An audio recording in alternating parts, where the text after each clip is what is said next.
stage the amazing Rae Lloyd!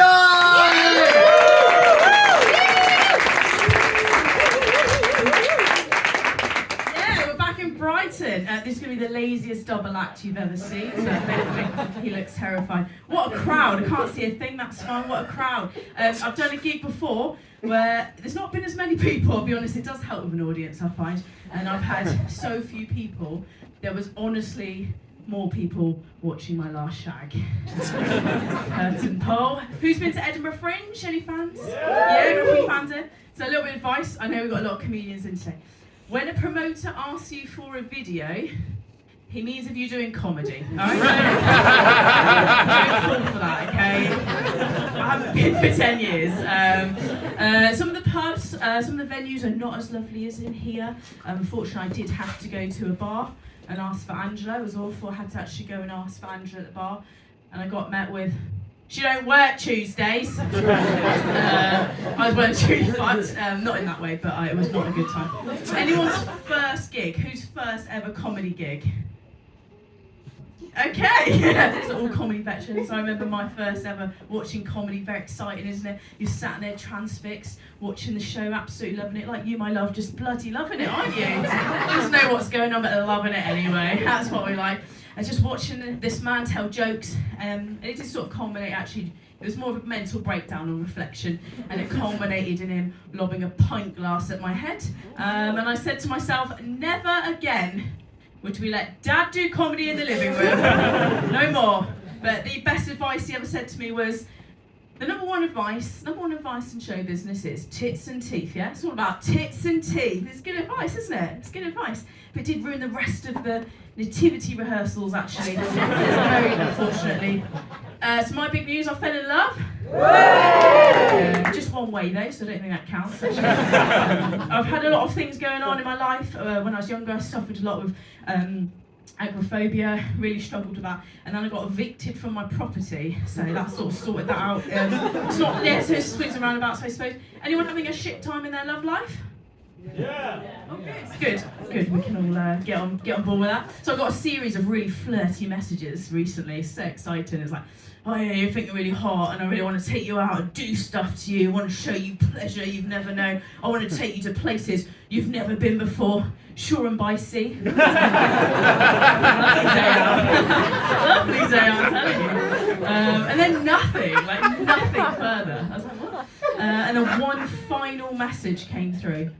"Sorry, wrong number." Now that's fine, but we'd been dating for about 6 months at this point. I was a little bit pissed off.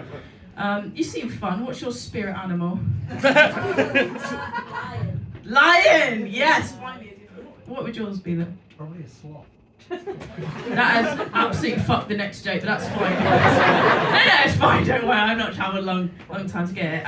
So it's funny you say that, because I actually got told that my spirit animal was a sloth. During sex, so that's good. Was yours during sex?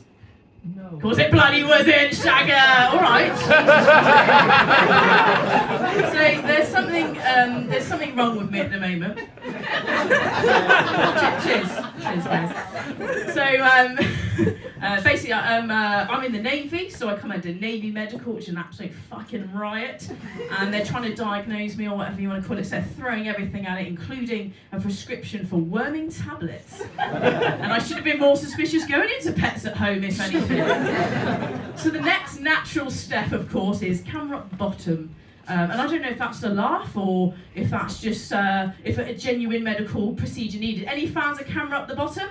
For the medical practice, sorry, not just for whatever's going on in the when I go back to Barca. Good. So when I told my nan this, her only question was, "Will there be a DVD?" No, I think it just goes straight to Netflix, bless her. I've got no idea. So my only dream was to join the Navy to run a comedy club on an aircraft carrier on a deployment. Thought it'd be amazing to run it on a flight deck. It did soon dawn on me that if anybody wanted to leave the gig, they'd have to physically throw themselves off the back of an aircraft carrier, ensuring certain death. We did lose 4 sailors, but not the worst review I've ever had, so it's all good. So I've been on a quest to find love. I don't think there's any point going on an app if I want to find 100 desperate sailors within a mile. There's really no need to go on an app for that, trust me. A lot of people on there say that they're bi, which is fine. That's no problem at all. If you're bi, you're bi. I just have one request though. If you are going to say you are bi, could you please specify if that is sexual or polar? Because very confusing dates. Very confusing at the Hollywood Bowl, okay? Very crazy nights. Really. Has anyone ever had to go through the ordeal of speed dating? Has anyone got any speed daters in?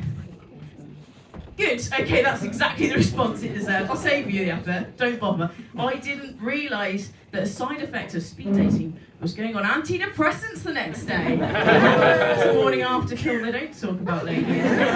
Because what I'm actually really into, I'm just into older men. I've spotted you over there, Stone the Great Heart, cheeky.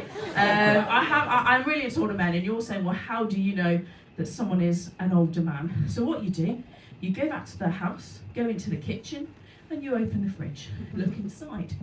If over 50% of the contents of that fridge is medication, get in there! You're in there! Because it's exciting. I've got an older man. I finally met someone, the first time of a military man, was very exciting. He brought loads of ropes and stuff. I was like, bloody hell, none of that vanilla shit, is it? Nothing like you're into, mate, is it? Bloody hell, I was excited. 2 hours later, showed me reef knot. Fucking disaster. Disaster. I can't even make eye contact. I'm so sorry. Shit, is there a breakthrough? No, not for that reason. No, because I'm hot, innit? Because I'm just like hot up and he's like, dude, that's going really well. That's going really well.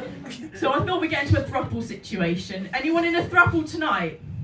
Literally anyone sat in a 3 is a victim right now. Any throuples in? Yeah. Is that a consensual throuple? Or is they're not laughing, mate? Angela ain't gonna save you, mate. She's not working on it. I was like getting really excited. I was like, bloody hell, that we were actually doing this. And she was flirting away with him, and I was like, this is brilliant. And she asked him what his limits were in the bedroom. Right? He said 11 p.m. and that was the end of that. Nothing happened. Who doesn't know what a safe word is? Apart from this absolute shagging on the floor. I'm really picking on. It's probably really sensitive, man. So if you don't know what a safe word is, it's essentially a word that you use and everything stops in the bedroom, yeah? Like a fart? Now you know. So I went for something you guys would probably go for, something easy, rolls off the tongue. What's that? Jumanji. That's the one. Good film, isn't it? Literally pointing at nobody, but you don't know, do you? You're not sure what's going on around about there. Just go for a Jumanji. Thought it was a good film, yeah, easy to remember. I obviously did forget the safe word, unfortunately. I was watching, nothing happened, I needed to use it, but nothing weird had happened. I forgot to record the chase, okay, we've all been there. No one's judging that. Thank you, I appreciate that, Brighton, I appreciate that. I forgot to record the chase and I needed to use it. Now, unfortunately, the word that I remembered, the film that I remembered, very similar. He suffered a lot of body dysmorphia and his confidence. He's had some weight issues. Now, unfortunately, the film that I remember is slightly different. Flubber. So I was shouting flubber for 20 minutes.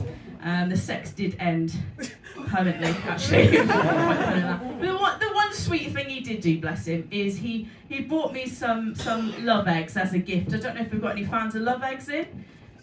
Good. Normally we would applaud that, but the vibration would travel through the stage and probably blow your fanny off, so we won't do that. It would health and safety nightmare. So I've heard, so what they are, you put them beside a lady, she has a gay old time, and they can be remotely activated anywhere in the world. I've heard, I'm not sure. So I went to Indonesia, which is a long way away, big old time difference there. So he got them for me to use. Now 3 p.m. for him in the UK, fantastic.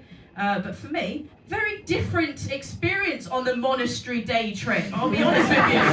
That was not the spiritual experience I was after. But my mum worries about all this sort of stuff. So she says to me, She says she does worry, bless her. So her idea was to get me a rape whistle. And I know what you're thinking, it's not the most Christmassy stocking filler, is it, that you can give someone, right?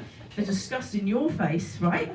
And no, that's not it. I looked at it a little bit longer, and actually what she's brought me is a dog whistle. I don't know, similar. And my mum was like, well, why does it matter? Why does it matter? I did not know I would have to defend why that would be an issue. So I sort of said, Mum, I just sort of thought, God forbid I needed to use it and Angela wasn't working. God forbid. I like to think that the police would turn up and not a fucking border collie. You've got a great night ahead of you. I've been Rae Lloyd, thank you so much.